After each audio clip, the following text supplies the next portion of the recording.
What are the medical implications of fasting? There are innumerable medical benefits when a person fasts. I'll just mention a few of them. It organizes the heartbeat and relaxes it. It reduces the pressure on the heart arteries, and it reduces the fat, the cholesterol, as well as the acids. It releases the pressure on the liver. Fasting also decreases the secretion of the digestive glands, which normally causes ulcer. There are less chances of having kidney stones when a person fasts. Fasting is also helpful in non-insulin dependent diabetes. And fasting is also helpful in reducing the weight. Fasting as a whole, it is beneficial for the whole digestive system as well as central nervous system. Fasting helps in removing the toxins from the body. Fasting increases the immunity of the body. Fasting also reverses the aging process. It increases the longevity, lifespan of a human being. Fasting also helps in creation of more of T cells, which are known as killer cells. And fasting as a whole, it rejuvenates and overhauls the complete body. And there are various diseases which are helped when a person fasts. For example, a person who is suffering from certain diseases, and if a person fasts, it's helpful for him. For example, in cardiovascular diseases, if a person is suffering from asthma, from arthritis, from digestive disorders, if he's suffering from lupus, from skin disorders, if he's suffering from non-insulin dependent diabetes, there are various, so list can go on and go on. And it is even helpful in removing a person who's addicted to things which are haram, and even medically they aren't good. For example, smoking, or a person who is an alcoholic, or a person who's a chain smoker. Fasting helps him in breaking this wrong habit and addiction. Let's move on to the next question. Relates to the science behind the benefits of fasting. There are some people, and I want to know whether they're right or not, who say that fasting actually has some harmful effects on a person, psychological, social, physical, etc. Is that correct? Several researches have been done by many scientists as far as fasting is concerned, and what effect does it have in various aspects of the human body. And scientists will tell us that when a person takes in food, it increases the metabolism of the body. When the food intake is reduced, or when a person fasts, the body metabolism rate goes down by about 22%. And if you fast continuously for several days or for a month, then this stabilizes at a lower rate. So the body metabolism rate is reduced by fasting. Further, there was research done on various groups of male and female Muslims who had fasted, and it showed that there was a slight reduction in the body weight, but there was an increase in the glucose level.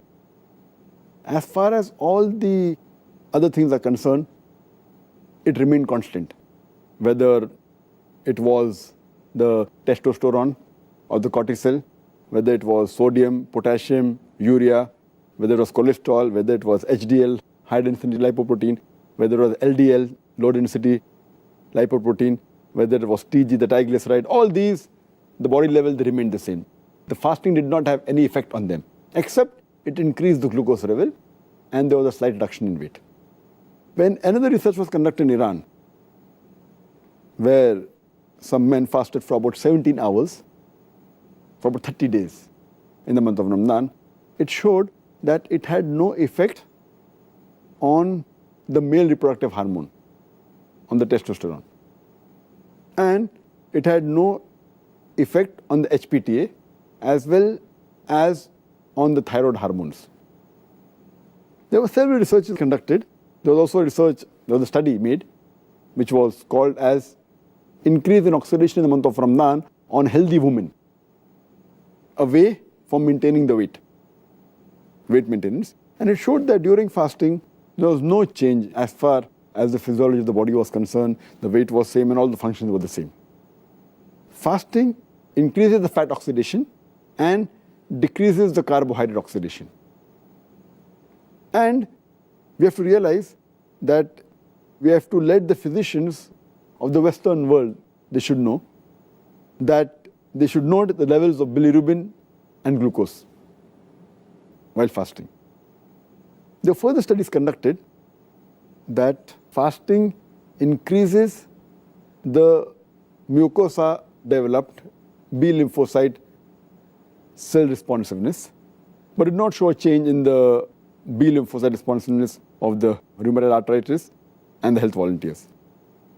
But in fasting, it increased the longevity of the life, increases lifespan. There were many researches conducted in animals, it increases lifespan.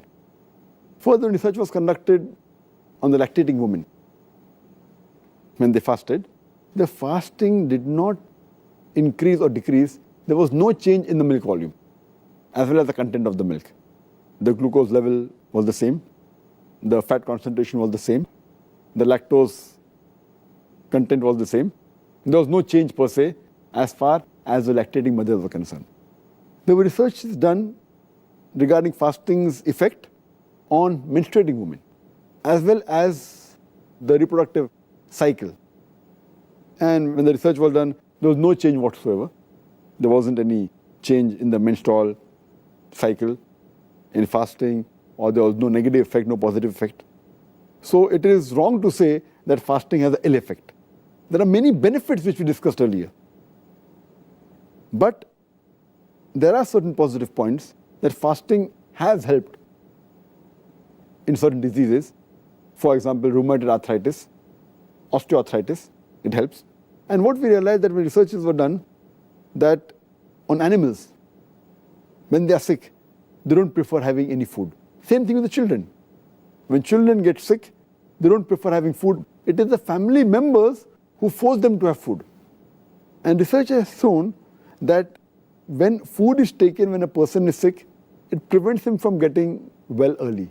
It hampers the immune system. So when a person fasts when he's seriously ill, it helps him to recover faster.